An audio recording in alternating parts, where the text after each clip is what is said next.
Okay, it's Monday. We're back out here. I gave a quick look to mounting the tank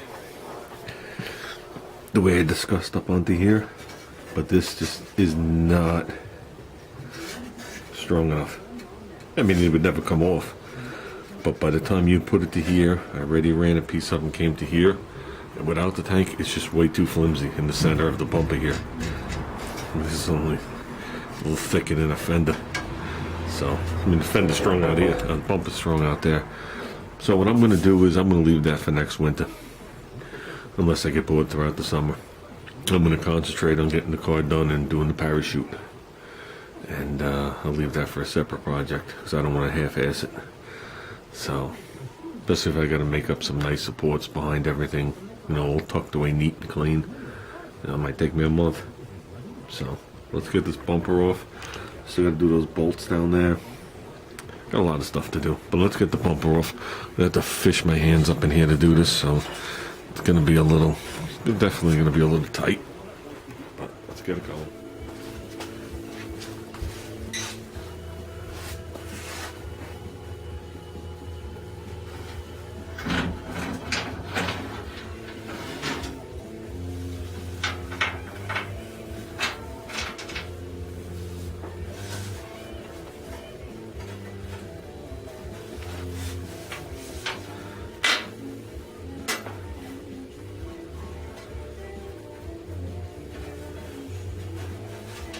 Weighs as much as a fender.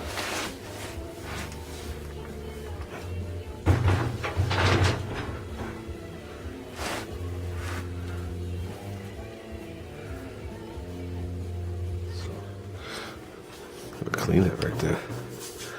It's a nice bumper.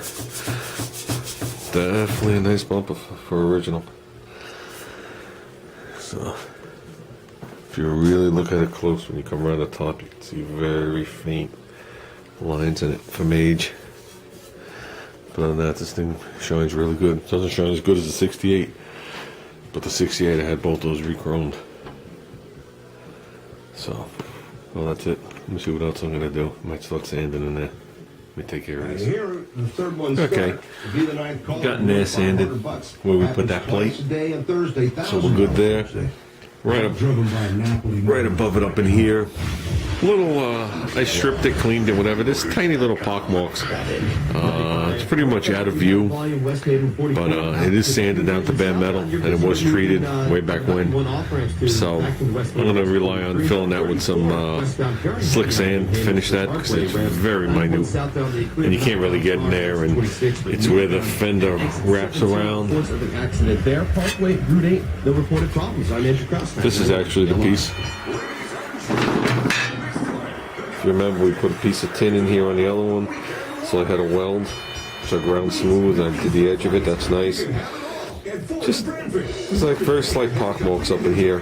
And I know if you start bondoing, where the fender wraps around it, you'll always have like a crusty, ugly bondo line. So I'd rather just try and fill it in. See, like this has like pock marks right there. There's some in there. I think we'll be good. And you can see some here. Must be a flaw in the way they make the car. So,